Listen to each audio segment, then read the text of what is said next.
Hi, I'm Dan Costa with PCMag.com, and this is What's New Now. Reports surfaced today that Google is close to finishing a version of Android Wear that would be compatible with the iPhone.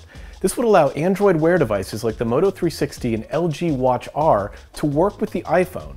That would be great news for iPhone owners, but they shouldn't hold their breath. I'd put the chances of this happening somewhere between 0 and zilch.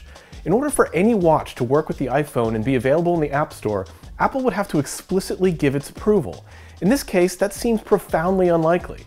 The Apple Watch is designed to be a companion to the iPhone. It literally does not work without one. Although the company does support some outside smartwatch vendors, the Pebble, for example, supports both iOS and Android phones, it seems unlikely that Apple will give Google the green light to hawk its platform in the App Store. Now, Apple actually has a history of launching products that can only be used by users that own other Apple products. The first generation iPods, for example, only worked with Mac computers. With the second generation, Apple released a Windows version, although it still required a FireWire port to work, which are a little hard to find on Windows systems. Will Apple take the same path here? I really doubt it. The Apple Watch is too important a product for Apple to allow competitors onto its platform.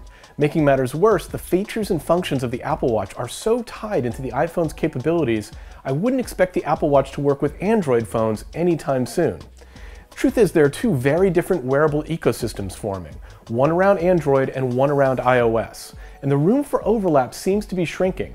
In fact, if I were Pebble, I'd be a little worried about getting App Store approval for their upcoming Time smartwatches. That's how I see it anyway. What do you think? Is there a chance that Apple allows Android Wear devices to work with the iPhone? Let me know in the comments section below. For more on the Apple Watch and Android Wear, check out PCMag.com.